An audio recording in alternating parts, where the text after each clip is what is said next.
Hey everyone, it's Saoirse, and today I have another short story collection for you. I hope you're not tired of them yet. You know, I've done a couple videos on George Saunders and I just can't get enough, so today we have Pastoralia by George Saunders, and this has a novella and short stories in it. It's interesting to think about what is your definition of a novella versus a short story. For me, I think a short story should be less than 50 pages, probably. In grad school, I learned that some short stories are very long, and for a dissertation, we had to write, I think it was up to 20,000 words, and mine ended up being 70 pages, which I guess I could consider a novella, so that's kind of cool. Anyway, there are 6 pieces in here, and that includes the first one, which is the title, Pastoralia, and that's the novella. So he starts you off with the longest story. This was published in 2000, by the way. So you have Pastoralia, which is very weird. They're all very weird. Let's get that out of the way. That's what I love about George Saunders. He's always got these bizarre concepts. So that first one is about a kind of theme park where people come to see the way that people used to live throughout history, and the main character is living like a caveman, and he has to live there all the time in this cave with this woman, and what they do all day is just roast a goat and like fight with each other with grunts, and they're not allowed to speak. And it's like you get to see the inner workings of this theme park and the higher-ups having to do layoffs and that sort of thing. It's sort of like the theme park is failing. And you know I love a good theme park story, having worked at one for so many years. Theme parks are just so ripe for writing very, very weird stories. Because they're weird places. Like, I can't believe they exist. It's crazy. The second story is Winky, and that one is framed with a motivational speaking thing. A guy goes to this motivational speaker who's like, you gotta cut out the person who is keeping you down, and the main character lives with his sister, and he's really like resolving to go and tell her, you need to move out of my house and so I can get on with my life, but he deals with a lot of guilt around that. There's a lot of characters living with sisters, mothers, aunts, and they don't want to be living with them. So it is like they're all male narrators, but they're not all first person. Actually, come to think of it, I don't even know if any of them are. I think there must be, I don't know. It's so weird, like he's so good, I don't even think about exactly what he's doing. I don't think about the narration as much. The third story is Sea Oak, and that one was my favorite. And that is a man living with his sister and cousin and aunt, I believe, and the aunt dies and like comes back to life. So the story deals with how bizarre that is, and it is just so surreal and wonderfully imagined. The fourth is The End of Furpo in the World, and that's a very, very short story. It's only a few pages, and it's a kid riding his bike, I think, and thinking about basically his abusive family, and it's very sad. The fifth one is The Barber's Unhappiness, and this is like a really unlikable narrator. It's this horrible barber, gross dude who, all the dudes are just gross. Well, all the people in his stories are always just nasty, like physically gross and not likable people. But this guy, he's like always looking at women and trying to get a girlfriend, but he lives with his mom. The last story is The Falls, and that's about a very nervous, worrywart man who witnesses an accident of sorts and has to decide if he's going to help. So I love all of them, but yeah, Sea Oak is definitely my favorite. So let me just read you the first paragraph of Pastoralia, So you can see the way that he starts off. I have to admit, I'm not feeling my best. Not that I'm doing so bad. Not that I really have anything to complain about. Not that I would actually verbally complain if I did have something to complain about. No, because I'm thinking positive, saying positive. I'm sitting back on my haunches, waiting for people to poke in their heads. Although it's been 13 days since anyone poked in their head, and Janet's speaking English to me more and more, which is partly why I feel so, crummy. So right off the bat, he hits you with his style. Oh, well, there you go.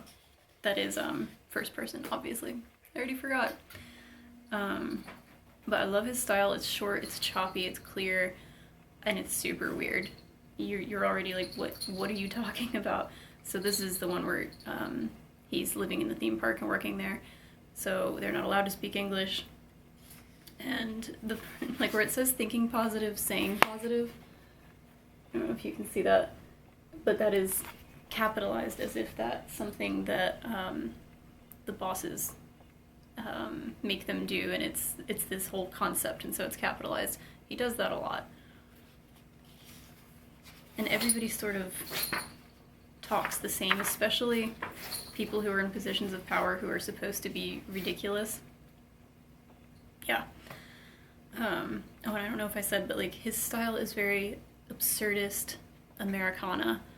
So it's all ridiculous and generally unhappy things that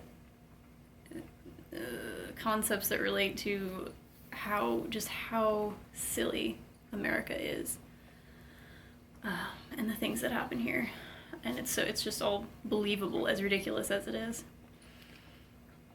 So this is another example of his really choppy style. This is the boss talking about the woman that the narrator works with in the cave. Sad, he says. Sad is all it is. We live in a beautiful world full of beautiful challenges and flowers and birds and super people, but also a few regrettable bad apples, such as that questionable Janet. Do I hate her? Do I want her killed? Gosh, no. I think she's super. I want her to be praised while getting a hot oil massage. She has some very nice traits. But guess what? I'm not paying her to have nice traits. I'm paying her to do consistently good work. Is she doing consistently good work? She is not. So there's an example of like a higher up and the really stupid way that they talk. And he uses that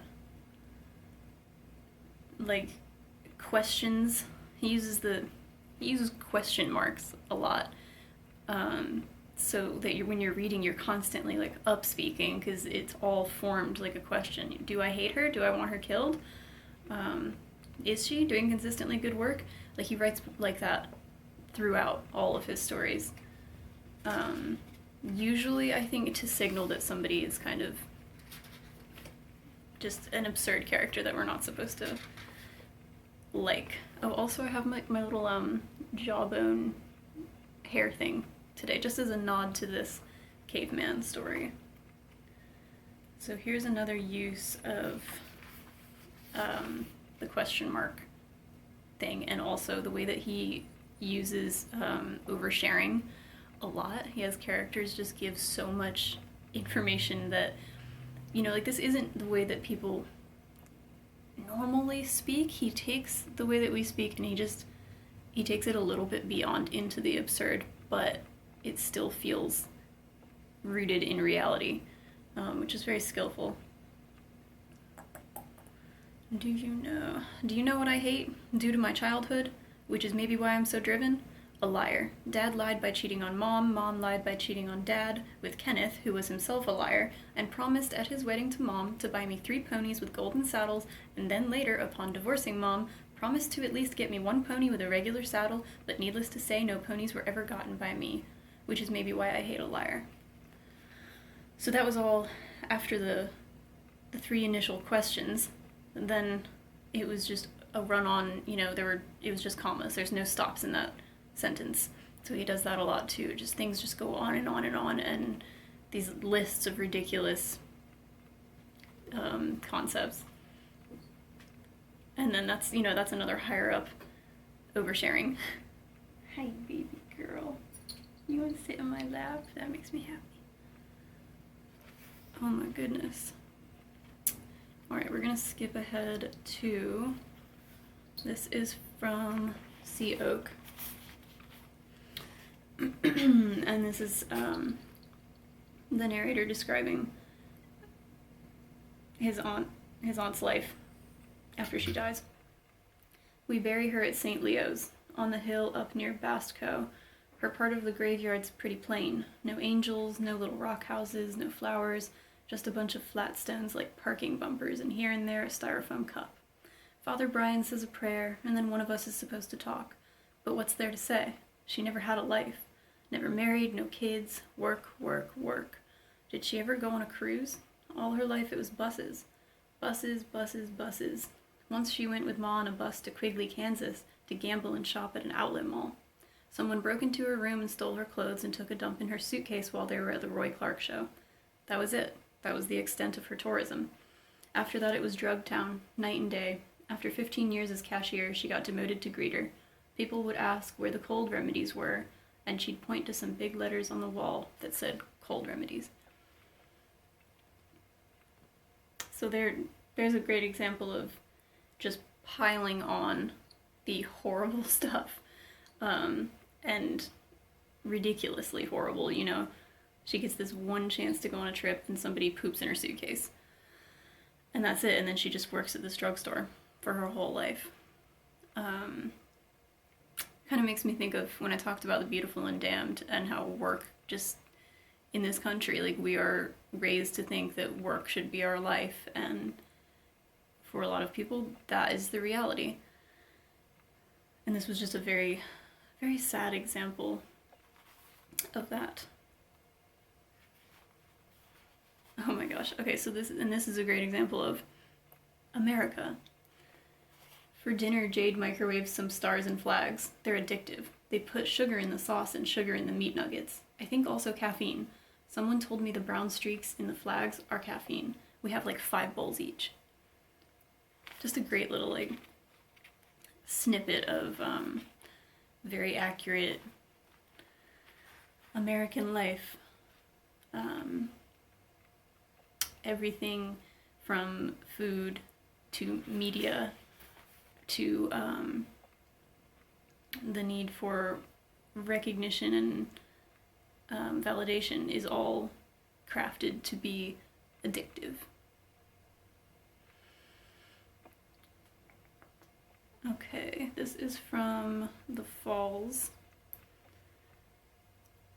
Okay, so this gives you an example of vivid character portraits that he uses. Morse was tall and thin, and as gray and sepulchral as a church about to be condemned. His pants were too short, and his face periodically broke into a tense, involuntary grin that quickly receded, as if he had just suffered a sharp pain. At work, he was known to punctuate his conversations with brief wild laughs and gusts of inchoate enthusiasm and subsequent embarrassment, expressed by a sudden plunging of the hands into his pockets, after which he would yank his hands out of his pockets, too ashamed of his own shame to stand there merely grimacing for even an instant longer. So that was a relatable description. The way that he uses specific examples of, you know, him putting his hands in his pockets and then taking them out, and that he can use that as a way to tell us this person is really anxious, and he doesn't have to say this person is really anxious. That's what you always want to do in writing. You want to show and not tell.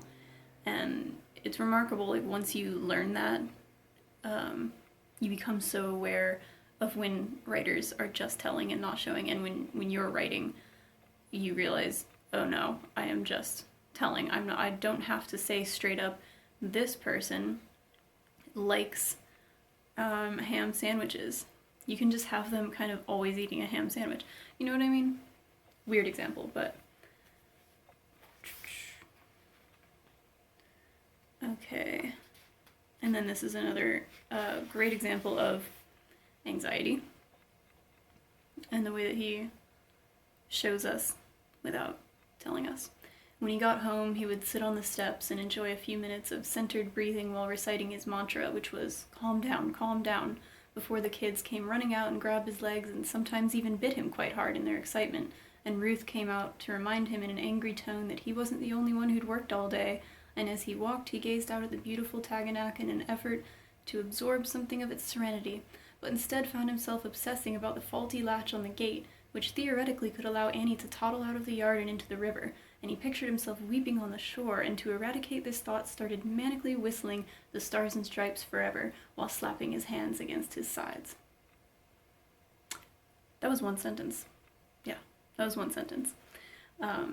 Perfect, beautiful use of sentence structure to convey a feeling. Isn't that amazing? I love it. I love it because that's what I love about poetry. When you have a run-on sentence like that, you carry this theme all the way through to the end, never breaking, and it leaves you breathless, especially when you read out loud. I'm very breathless from reading George Saunders out loud. It really conveys this sense of, like, what I'm saying is, you know, sometimes it can be important, like I've got to get all this out, and sometimes it can be like this, you know, it's anxiety. And it builds that kind of anxiety in the reader because they're like, why are there no breaks? Yeah, I love that. Really good use of style. So, as I said, Sea Oak was probably my favorite, though I like the concepts in all of them. And the thing is, his style can be kind of repetitive if you read all of this, like all of his stories in one go. But I admire the way that he is consistent, and so his stories feel like art. You know, they feel very, very well crafted.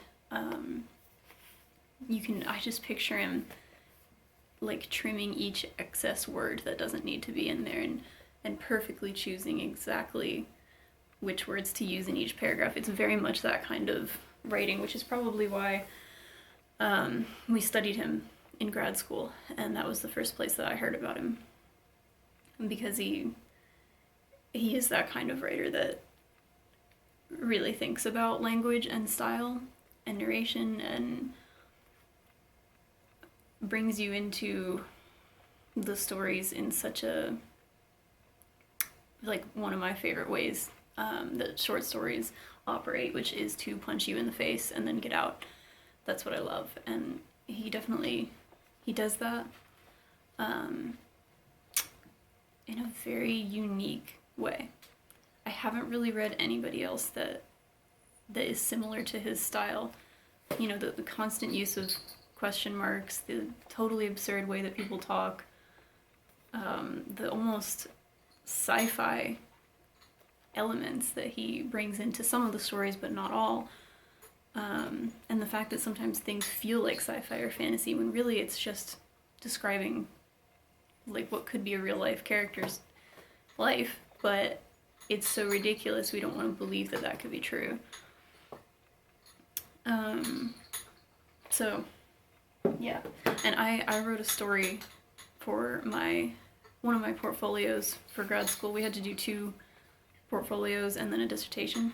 So for one of them I wrote this story that was about a theme park, and I hadn't read a lot of George Saunders. We'd read like a couple of his stories and none that were about a theme park, so I didn't even know he did that. And one of my graders said that the story had something of George Saunders' knowing explorations of Americana and the bizarre work some people do.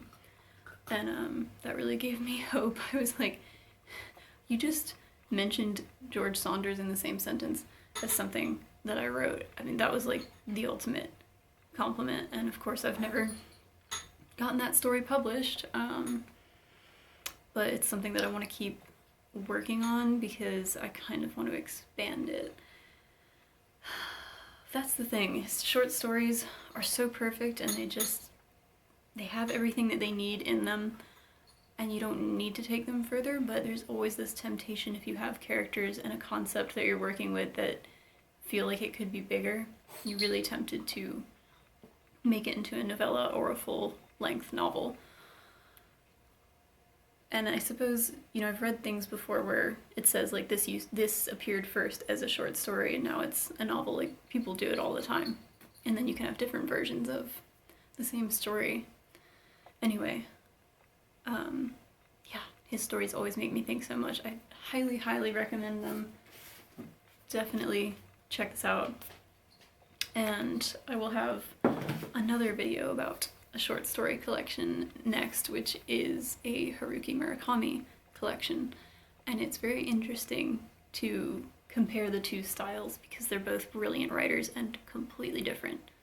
Okay, that's all I'm going to say right now. Thank you so much for watching, and I will see you all next time.